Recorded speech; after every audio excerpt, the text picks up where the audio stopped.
And here's our connection. Share. And we're on. Okay. So what page are we on, Barry?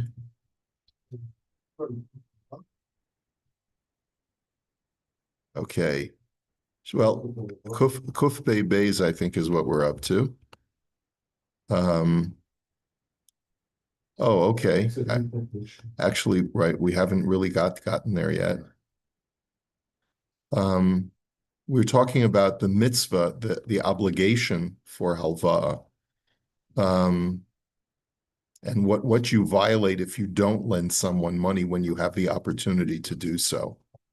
So Kasaf HaChafetz Chaim, I think this is what we're up to. B'Sifro Avas Chesed, Demisha Osek B'Torah. So the Chafetz Chaim writes that if someone engages in Torah study, Ubali Yadu Mitzvahs Halva'a, the Efshar La'asos Al Yedei Acherim She'inam Yecholim, and a person is not allowed to, let's say, pass this mitzvah on to others, meaning that he's the only one available that can lend money. So important is this mitzvah of extending loans that you have to interrupt your Torah study in order to take care of this mitzvah, which is usually not the case with other things. You say that's what saves you money if a person comes engaged.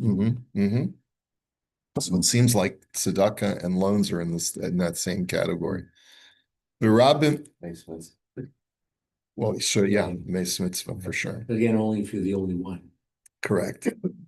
Berabim heim hashoalim heich yitnu kasbam ba'halva. Uvemiyuchad bizman shechoshishim al kasbam shemelu yoshuv v'nimnoim milahalvos. Many people question, how do you expect me to give away my money in a loan, especially if there's a possibility that I'll never see it again?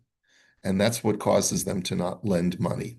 Uve'emes das Rabbeinu HaChazon Ish Zatzal, she'ikar schar mitzvahs halva k'shemistakein b'halva.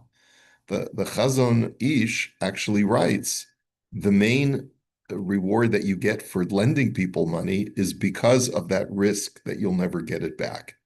Kagon kisheinu motze ariv afilu hachim halva. So, for example, let's say you can't find a guarantor and you still lend the money, and that's only what compounds your mitzvah of lending money, because it's not a sure thing.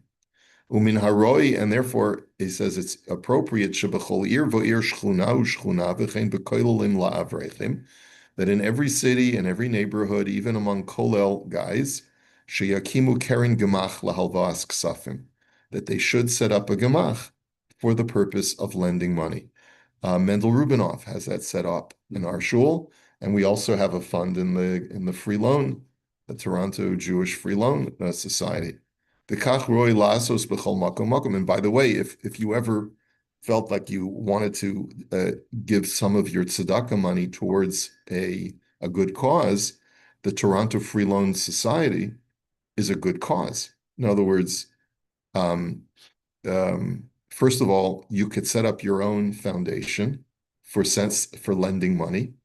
Let's say if you have a little chunk of a few $1,000s and you want to have that used as a lending source, that would be a nice charitable act, which basically means your charity gets recycled, so that it's sort of a gift in perpetuity that keeps getting used over and over again.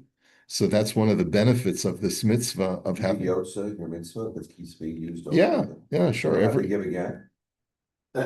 No, I'm saying, like, let's say someone comes to you for a loan, and you say, I'd be happy to lend you the money. I set up a fund with the Toronto Jewish Free Loan Society for that very purpose. Here's their contact. Let them know I sent you, and just tell them it's being reused every year. Let's say once a year, that $10,000 that you gave is being reused. Are you a kind of mitzvah of tzedakah? No, you only fulfill the mitzvah tzedakah once, by giving up that money in perpetuity for use. but it's a mitzvah that keeps renewing, keeps giving you rewards. It's just that you can't count it as your meiser on it every year. It's residuals. Yeah, but the mitzvah, it's like a continually returning mitzvah. So, yeah. Yeah, and by the way, if you wanted to, let's say, contact Toronto Jewish Free Loan Society and say, I'd like to, does the Bayitz, I haven't contacted them in a while. Does the Bayitz fund need any reinforcement? Does it need any replenishing? Yeah, because I'm sure, they do have people who default on loans from time to time. And so they could probably use some replenishing. So how's it different from Mendel shul? It doesn't necessarily go by shul. We were solicited by a guy now, I got to remember his name, a Sephardi guy, who grew up in Toronto, I think lives in LA now. And he's been on this kick for years to try and promote shuls across North America to set up free loan funds. Yeah. And so he was after me for a long time, and we finally, came up with the money. Yeah. So how's that different from Mendel How is it different from Mendel? It's not. I mean, Mendel runs the fund privately, and we have it now as part of a communal organization. I wanted to show our support for the community. So now there's 2 free loan funds.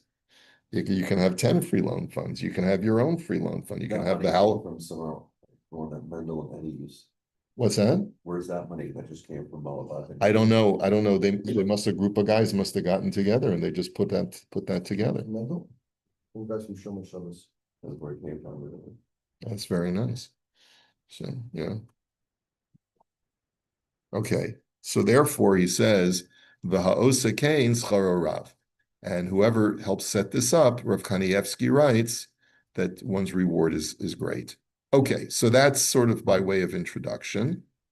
Okay, mitzvahs halva'a v'hashalas kelim. So what about lending other items besides money? She'ela, nemar im kesef talve'et ami. The Torah says, when or if you lend my nation money. Yesh lish'ol ha'im hamitzvah dafka lahalvos kesef, o shahamitzvah kolelet gam kelim ushar chafatzim shehu tzarich lahem. Is it only for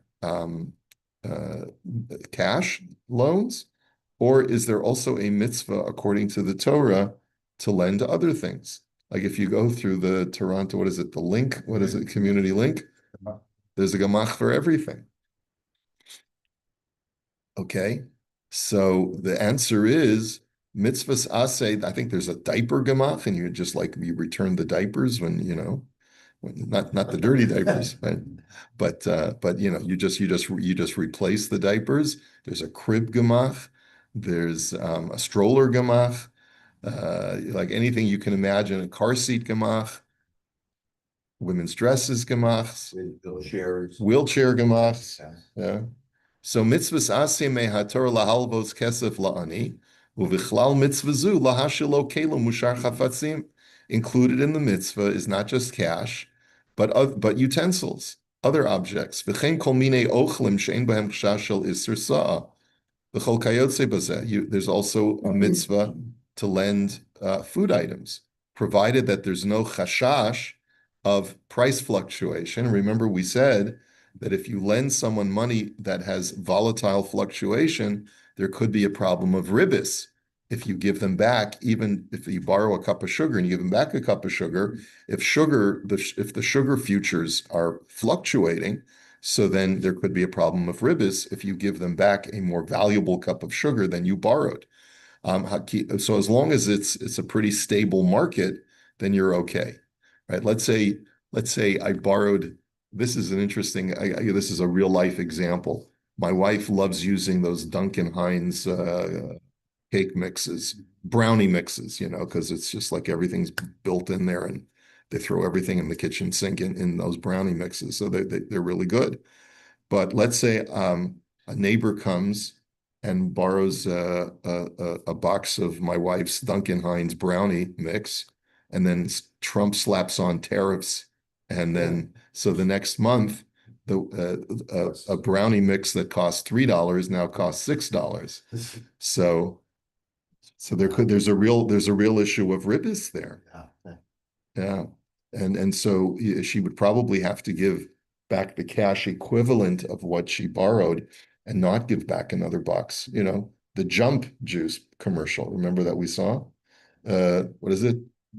More juice. It's the same, the more juice. This isn't, there's no benefit, the government's benefiting. You're not benefiting. You're not benefiting from the tariff or whatever. It's irrelevant. You're getting a commodity that's worth more money. At the end of the day, the value of that box of ingredients is now worth $6. It's tradable on the open market for $6 instead of $3. Right? But it's not going that far. You're just gonna reuse it in your next business. You're not benefiting from it. No, but if you have to go buy the store, you have to pay double, so. Yeah. So it really is ribis. Yeah. And so so he says ki hakol mimidas hachesed shehakadosh baruch hu chafetz bo. And so why is this? Because this is all part of the act of benevolence of chesed that Hashem desires. K'dichsiv ki chafetz chesed hu, as it says, because he desires chesed. Where's that pasuk from? We're going to be saying this pasuk over the high holidays. It's in the Tashlich. When you go to Tashlich, you Mikel Kamocha Nosei Avon Rafael Peshel Lisheris Nachalaso Lechazik La'arapo Ki Chafetz Chesedu Yeshuv Rachamenu Yichbosh Avozon Osenu V'Sashlich B'Mtzulos Yom Kol Chatosam. I think it's a pasuk from Micha, right? So Ki Chafetz Chesedu, God desires kindness. It's that pasuk is supposed to contain all 13 attributes of mercy and of compassion. Uvechesed kalul kol inyan shahadam yachol leitiv bazel lechavero. So within the rubric of chesed is any kind thing that you can do for your friend, that you can any benefit that you can provide to another. Ela shahalvas ma'osi mitzvah gedola biyoser shaleha yesh mitzvahs. However, cash is king, even when it comes to mitzvahs. Cash is king. The Torah designates a special mitzvahs aseh of lending cash, im kesef talveh ami. But that's not to say that it's not a chesed if you lend other things. It's just that cash is the highest chesed, or I guess the one that's highlighted by the Torah.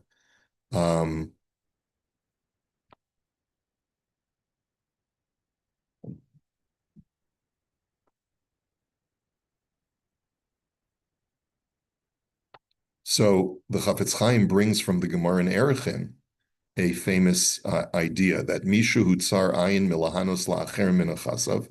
If a person is miserly in lending out his stuff, okay, and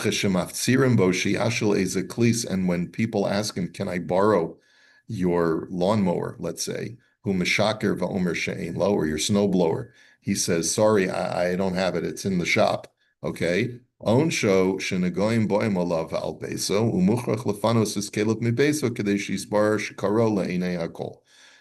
the Torah prescribe as that person's just desert?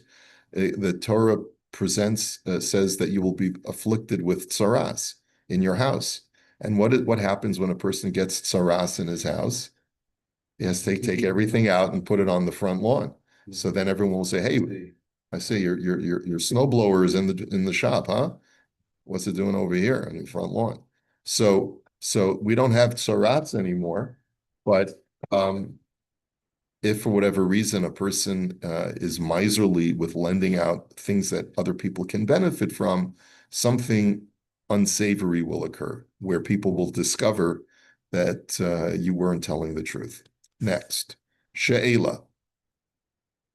Ha'im mitzvahs hatzedaka shenosein la'ani hiyoter gedola mitzvahs halva, o ma'alasam shavek shenosein la'ani bein imzet tzedaka o halva. Which is the greater mitzvah, tzedaka or loans?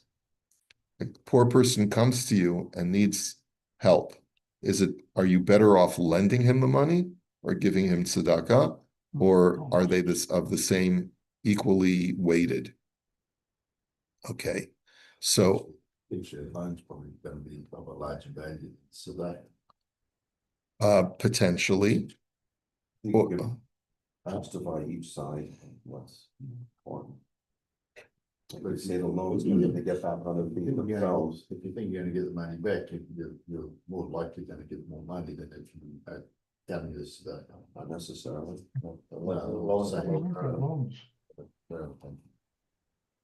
So he says, Amru Chazal, Gadol Hamal ve'yoser min ha'oset tzedakah. Our sages say, greater is one who lends money than one who gives charity. Shezeh hanoitel tzedakah kvar nitzrach lishol al apsachim v'zeh adayin lo higia l'midah zu ve'eno bosh badavar. The first reason is because you help a person preserve his dignity when you give him a loan. He's not a beggar. He has pride in the fact that he's self-sufficient, but right now he just needs a little help to get him to the next paycheck or to the next deal. So there's a greater sense of dignity that you accord to the individual by lending him money. Va'od, and another argument is kishemekayim mitzvahs halva'a hu machzik yad Yisrael shelo yimot uchedei lechazik yado ad shelo yitztarech labriyos. And furthermore, you're actually helping him in the sense that you're helping him stay afloat so that he doesn't become dependent upon others. Okay, uvazeh mekayim gamkein v'chiyamuch achicha umata yado v'hechazakta bo v'chei imach. And therefore you fulfill the mitzvah of let your brother live with you. In other words, and this is like, to me, it's such a profound idea that the Torah is so sensitive. Let him live with you, not let him live beneath you. The Torah is essentially saying when your brother is is financially disadvantaged, make sure that you can find a way through lending him money to keep him on your same level and not as someone who's on a lower class now because he's now a beggar. So it's you look at tuition fees and shul membership. Someone pays every year their tuition fee is $50,000, every year they pay 20. Is that a stuck on or is that a loan? That's a really good question. It depends. If a person is attaining services, goods or services, and you sell it to them but at a lower price. Let's say, forget about shul dues for a second. Let's say I own a grocery store, and I know that there's a person who's poor and he can't afford it. Which would be better, to give him the produce for free, or to go over to Mrs.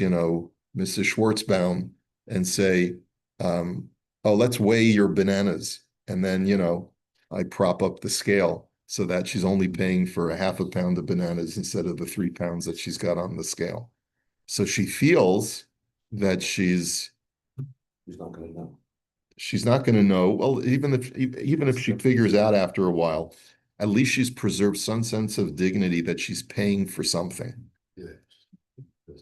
She's just a regular customer. You're using that as you're paying half your dues, your tuition. You're still paying something, you're just getting a deal. Yeah, so in a sense, there is a v'chei imach. There is a sense of making them feel like they are still participating. So I think you can make a kal v'chomer. Let's say we tell a person, okay, normal dues are, let's say, $2,000, whatever they are. You only pay $100 a year for your membership. Plus, we're going to ask you to volunteer on for our security detail, and you'll provide services in exchange, or you'll help set up kiddushes or whatever it is. So what ends up happening is that person feels the sense of redemption, the sense of dignity, that I am pulling my weight.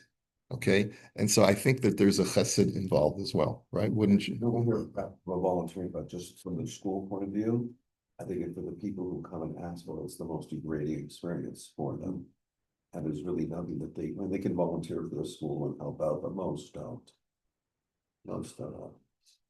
We haven't sat on the tuition committee and having to deal with people. It's an awful experience for that to come. That's Right. some of that's because I think there are people out there who claim one thing, but actually have something else. That's another story. Yes, That's yes, for sure true. Yes, but because of those people, everybody has to go through It certainly hampers the situation, but it's not the, That's not what he's that's talking not the end all. Yeah. There are people that who are not straight, and that's true. And that affects obviously the total impact of the institution, and how much money they are receiving. But like there's legit or not, like it's huge. I caught people, not being straight. Right, but 95% are airlift and. I understand, but what I'm trying to say is the reason that you need to be as stringent as you are currently with school fees is because you've caught those people who were, For sure. not acting correctly. Unfortunately, that causes the so- people who are acting correctly. Let's to just start go from through point, the people if half a school is on a subsidy. Let's say there's 100 kids in a school and 50 are on a substantial subsidy. 3 or 4 will volunteer, to your point. And that's the same thing at the Schultz. Mhm. That's all. Mhm. Yeah, yeah. And I think that there's a certain mentality that some people have that my kid's tuition in many ways is being covered by others. My membership is being covered by others because other people are already paying to keep the electricity on. So it's not like I'm taking something for nothing because it's already being paid for by people who can afford it more than I. And that sometimes that's true and sometimes that's not true. Sometimes there are people who stretch themselves past their limit to make sure that they pay what is asked of them, and other people don't feel that sense of commitment. Right. Okay. Anyway, okay. So the idea, but you get the idea of the chesed. And he quotes the Rambam here. So the Rambam writes in Hilchos Milva, the laws of loans. He says, "Mitzvahs aseh lahalvos la'aniyei Yisrael." It is a positive commandment to give loans to the poor. U'mitzvah zu gedola min hatzdaka el ha'ani hashoel. He says, and this mitzvah is greater than the mitzvah of tzedakah. And that's pretty shocking. Shezek far nitzrach lishol b'zeh adayin lo higia l'midazu. Because you've saved a person from falling so far into the depth, into this societal depth of being a beggar. Okay? And the Rambam knows this from the Gemara. So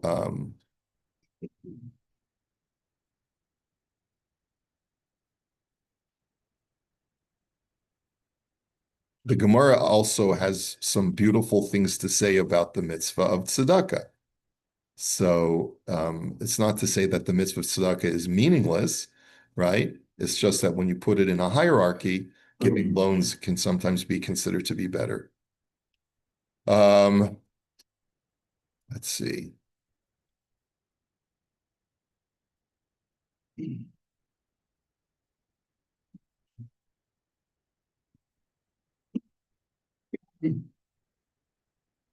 So he also quotes another story and from the Yerushalmi. Rabbi Yochanan v'Reish Lakish keshaholchu lirchotz b'chamei Tiveria paga bahem ani echad. They went. Rabbi Yochanan and Reish Lakish went to the hot springs of Tiberias, and they were sitting in the hot springs.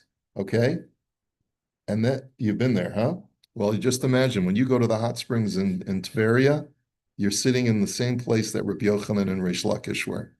So ubikesh mehem nedava. So a certain poor person came over to them and said, "Tzedakah, tzedakah." Now, of course, they're sitting in their gatkas or they're in their birthday suits, so they don't have their credit cards on them. Okay, so amrulo kishanach sarnitain lach. So they said, when we get out, we'll give you. Kishachazru mitzomes. They got out, got dressed, and they discovered that the man had passed away. Amru hoil v'lo zachinu lases lo nedava b'chayim netapabo la'achar moso. So they said, too much to their regret, they said, we didn't have the zechus to help this person while he was alive. Let's at least help him now that he's dead, and we'll give him a proper burial. They were prepared to pay for his burial and so forth. Kishatiflu bo matzu kis im dinarim talui olav. And so they started to prepare his body, and they were going to do the tahara, and they discover this guy's got a wallet filled with cash. So Amru, this is a story in the Gemara. Amru hada amar Rabbi Avohu amar Rabbi Lazar tzrichan anu lahachzik tova l'ramoin shebahen. So they quoted the statement of Rabbi Lazar that we have to express gratitude to people who are false beggars. Why? So he says, she'iluli haramoin shebahen hayecha tovei tzedakah min ha'adam below nosem lo miyad nenash. Because if they weren't fake beggars, then Jews would have no excuse for not giving, and they would be immediately punished anytime they fail to give tzedakah. In other words, the human condition is such that there's you have at least some excuse for not being so quick to give tzedakah, because there's a tiny percentage of fakers out there, and that sort of saves you. Now, of course, the stories. I forget who said it. I think it was either the Tzanzurav or one of the other the great Rebbes, that he said, "I'd rather give $1 to one faker and $99 to actual aniyim than to give no money to anybody," or something like that. He said, like, some people treat the 100 beggars as if 99 of them are fakers and one is legit, but it's usually the other way around. So he says, but based on that Gemara, he says, "V'hashta muvan, amay reish lakish sover gedola mitzvah yoser cheshenosin be'idem o be'arevim v'lo shayach ramos hasamashen ken staka." Now at least we can understand why Reish Lakish, who was the one who said that greater is the mitzvah of extending loans than giving tzedakah, because Reish Lakish felt that with tzedakah, there's always the possibility that you're dealing with a faker. When you're giving a loan, there's no fakery involved. The guy's signing paper and he's going into debt with you. Okay?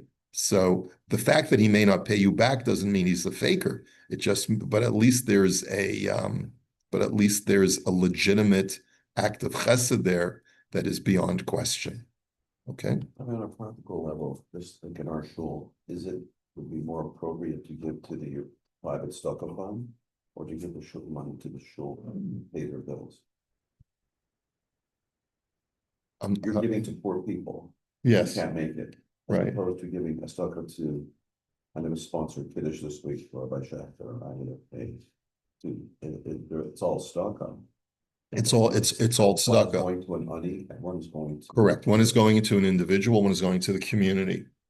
Which is greater? I can't tell you which is greater. I think they're both important. And I could just tell you that for me personally, I think they're all part of your meiser that you give. But I think it depends on why you're giving. Like for me, it's like when I want to give for getting an aliyah in shul or getting some kibud, I give to the community, the shul fund, because the shul is giving me the kibud. When I want to honor the memory of my father, let's say, so I'll sponsor a shalashudas so that other people can acknowledge that I'm doing something in memory of my parent. So that's when I feel it's important to sponsor things on the communal level. I think that it's so important to direct your other tzedakah towards private individuals where no one knows about it. So, Rabbi, there's a balance. Yes, Shmuel. yeah. So if you're giving loans out, it doesn't count towards your stucca. It doesn't count towards your tzedakah. That is correct. Yeah. If you religiously tithe, then you cannot use your loan money Right. for tithes. Even though it's, You don't get, Unless you put it, let's say, in a permanent gemach for that year. You say, I'm taking $10,000 of my own money. I'm setting up a fund in the Toronto Free Loan Society. In perpetuity, they can manage the fund. You're never going to see that money again that you can use from your miser. But it's a one time. Okay, we'll hold it here for